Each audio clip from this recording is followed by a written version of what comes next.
If you've ever read the opening of Genesis, you know it has this powerful, almost poetic rhythm to it, right? A pattern of creation and approval that just feels perfect, totally complete.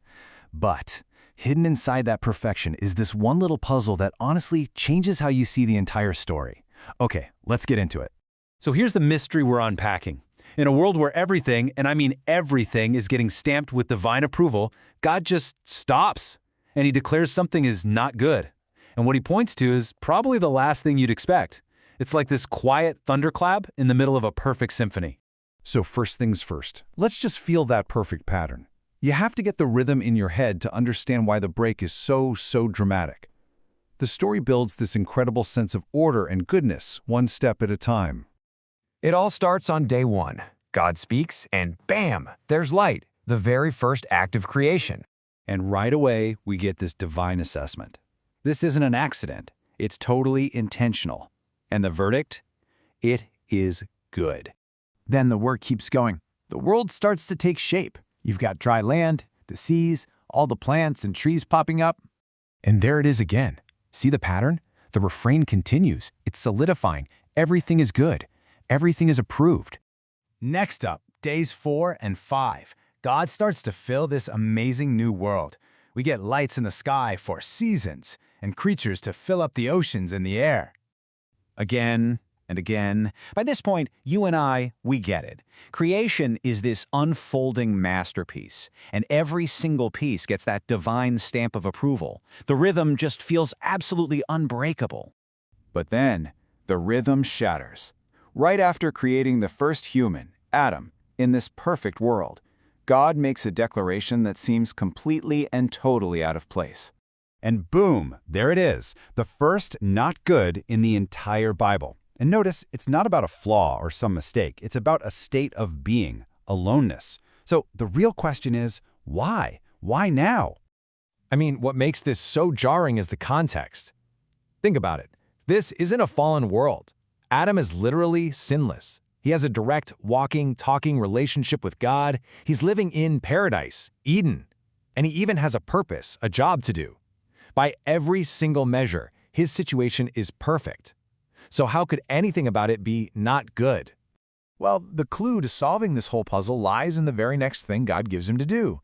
And it's not just busy work, you know. It's actually a process of discovery. See, God doesn't just tell Adam he's alone. He actually lets him feel it for himself. Just picture Adam going about his task, observing and naming every single creature. He sees the lion and the lioness, the stag and the doe. And with every single pair that passes by, that feeling of absence must have grown more and more obvious. He's taking part in creation, yeah, but he's also discovering that there's no corresponding other for him. God lets him experience the lack firsthand, so he can really truly appreciate the solution when it comes. And that brings us to the absolute core reveal of this whole thing. In this context, not good does not mean sinful or wrong or bad. It's a design term. It means unfinished.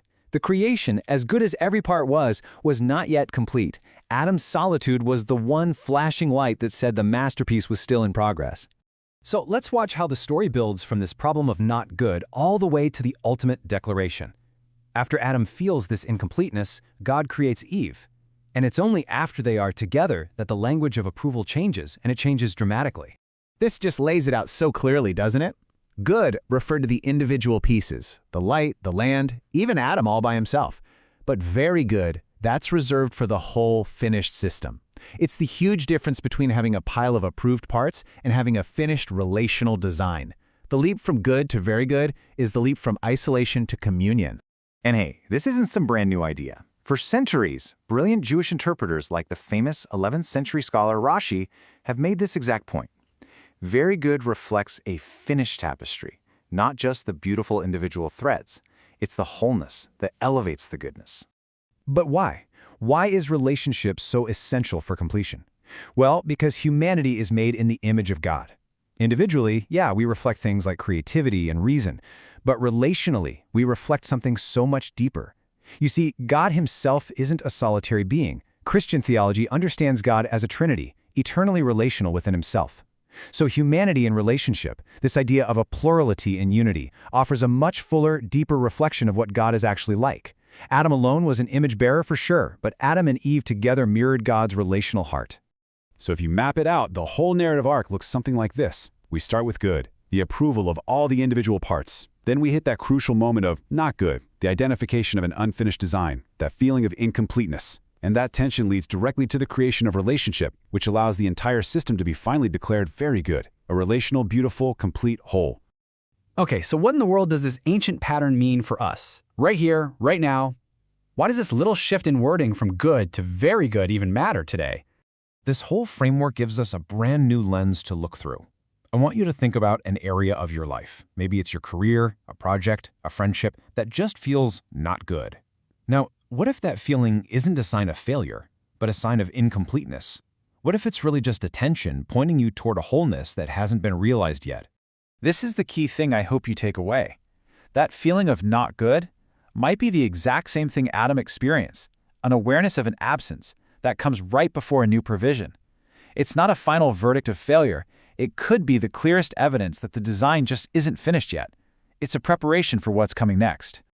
And what is that design aiming for? This ancient story powerfully suggests it's aiming for wholeness, for harmony, for connection. Think about it. The very first not good in Scripture was about loneliness, and the very first very good was declared over unity.